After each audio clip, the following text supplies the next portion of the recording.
So today you guys are about to get into the Hudson River, which is right here in our backyard.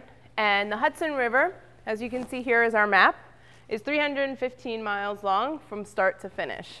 The Hudson River begins way up in the Adirondack Mountains of New York State, where Mount Marcy is located, which is the tallest peak in the Adirondack Mountains. In Lake Tier of the Clouds, we have fresh water. And when you travel 315 miles later, the Hudson River empties way down into the Atlantic Ocean, where we find our saltwater source. In the Atlantic Ocean, throughout the day, the tides affect the ocean. So every 6 hours, the tide rises, and then 6 hours later, it falls. So we have high tide and low tide. And the tidal changes causes the salt water from the ocean to enter into the Hudson River while mixing with the freshwater runoff and our northern sources together and make brackish water. So here in Yonkers is brackish, the water is brackish, and you're going to be seining in brackish water.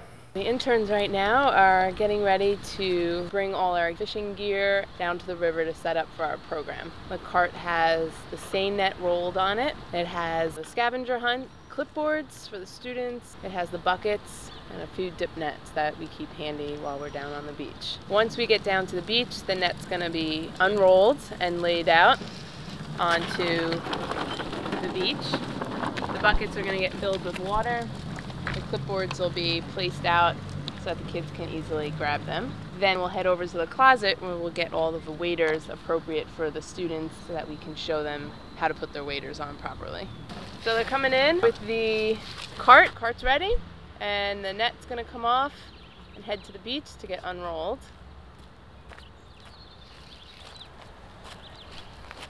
The buckets, 2 square buckets and 1 round bucket. We also have our scavenger hunt clipboards. This keeps the kids busy while waiting their turn. We also need our green dip net, which helps us to easily grab small crabs and other animals. Our interns right now are heading to our storage closet where we keep our waders. The door is always left locked for security purposes. They get the key and they grab the waders appropriate for the students for that class. And then the educator or interns show the students how to put them on correctly over their clothes. So the proper way to put the waders on, you must have socks on, it's more comfortable. So I'm just going to put my socks on.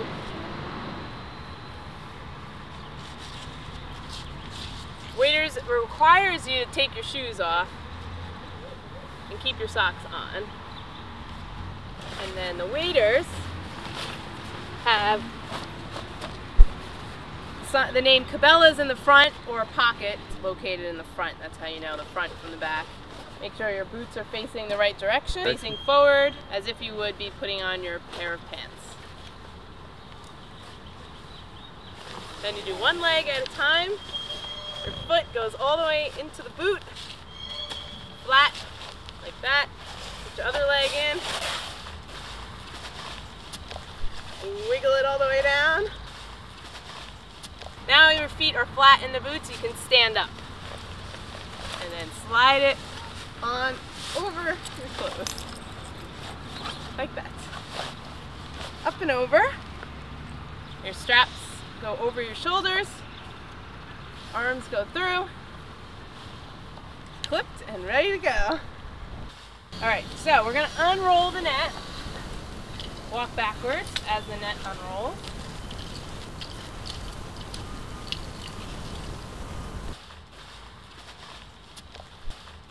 It's 30 foot long, 2 poles on each end of the net.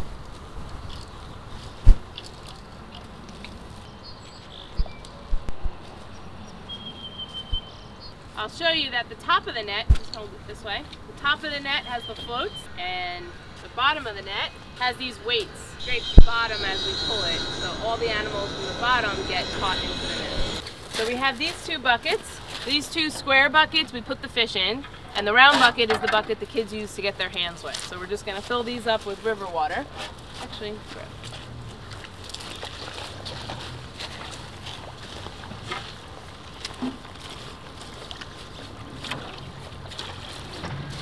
you only need to fill them right about here, right to about this level.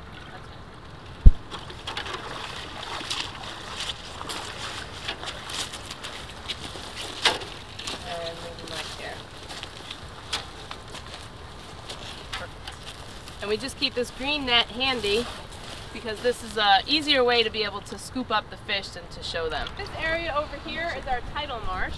Right now the tide's a little bit higher, but we do not want any of the kids walking along the edges of these rocks here. So we're walking into the river. These waders do keep your clothes dry. And the idea is that you do not go beyond the height of your waders. So generally, we walk in about to your waist.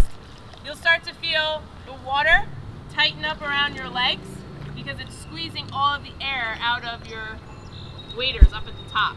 So it does have a little bit of a tight feeling when you're in the water.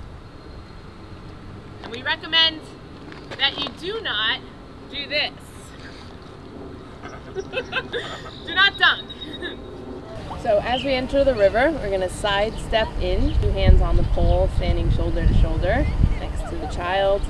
Slowly entering into the river, you'll feel the rocks, and then it'll start to get a little bit muddy. Once the kids are in and they're into position and it's time to stop, you're going to put the bottom of the net, slide their hands up, and have them stand upright, no dunking. They can touch the water if they want to feel it, but we encourage them to stand still at this point so that they have their good footing and they can start to head back to the beach dragging in. At this time, rotate around them so they're on your right side and you're guiding them out of the water. You're always leading them in and leading them out, so always have them to your right side so they safely get in and out. At that point, you're dragging the net to the beach. Kids can let go once they're close enough, and you can continue to drag the net out, turning it horizontally so that you can scoop the fish in a basket formation and fully be out of the water. As you exit the water, bring the net out and lay it flat on the beach. Keep all kids on the further side away from the water and just leave you and the other interns on that side of the net to access everything. Check the net and you can hand kids fish if their hands are wet and ready to take them to the bucket. They can be waiting patiently for you to hand them the fish. If they don't want to hold it, they can just use one finger and touch the fish from head to tail. You can place a fish or a crab into their hands as they can carry it safely to the buckets. And under the rocks near our marsh, we have a fiddler crab. This is a male fiddler crab.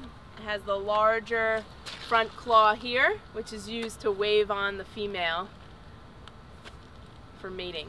They come out at low tide. You'll see them in the mud scurrying around. So that's a male fiddler. We have a lot of things that we look for here on the beach at Bezac, and one of the things that guides the kids is our scavenger hunt.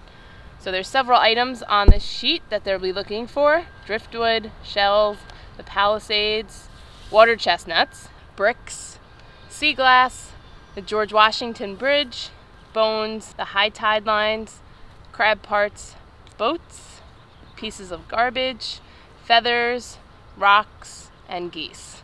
What we're going to go over is our basic catch of the day seining, and we're going to discuss right now what we caught while we were outside in the river.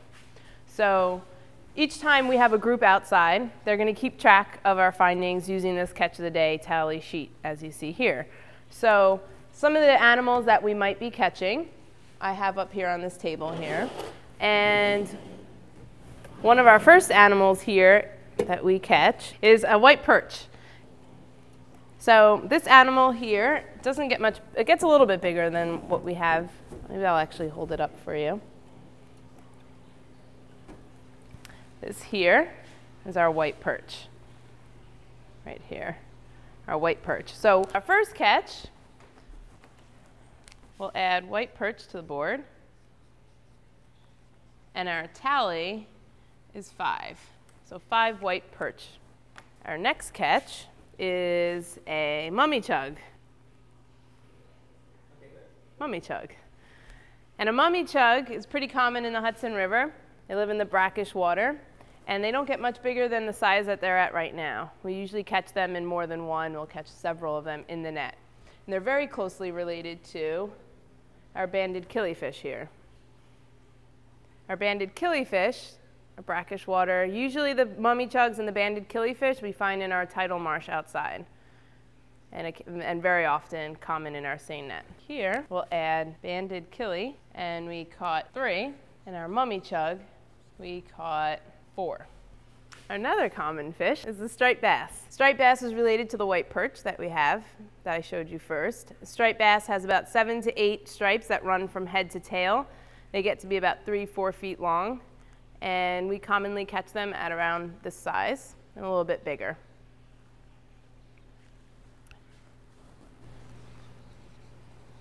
And we only caught one of those today. And also, the striped bass have 2 dorsal fins. The first one is usually a spiny dorsal, followed by the second soft dorsal fin. So this right here is an adult striped bass. It can get to be about 3 to 4 feet long versus how big we've caught them. Then we have our blue crab, blue claw crab. This one here is a little feisty right now. You can actually see the hind legs, which are flat like paddles, and they use those for swimming. They have the rest of their legs for walking and their front 2 claws. Very fast swimming crab, as you can see.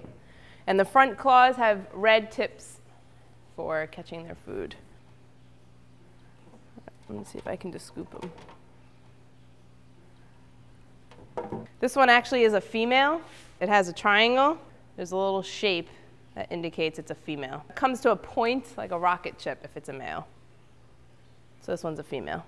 We caught a lot of blue crabs, which is usually very common. We caught about 15 blue crabs. So overall, our catch for the day was 5 white perch, 3 banded killifish, 4 mummy chugs, 1 striped bass, and 15 blue crabs. So catch of the day seining is something that we do here at BZAC pretty frequently. We're well known for our seining programs. We usually schedule these during the lowest accessible tide so that we have more beach space available to pull the net in and out of the water and ensure that we're scraping the mud from the bottom and the animals are swimming into the net. We offer these free on the weekends for families and children of all ages. We also offer it for schools that can book field trips with your class. All ages, from pre-K all the way up to seniors in high school and even college, are welcome to come and participate in our Catch of the Day seining programs. And we also offer this as part of Scout badge requirements for both girls and boys, as well as our ever popular Hudson River Seining birthday party, where you can celebrate your birthday in the Hudson River.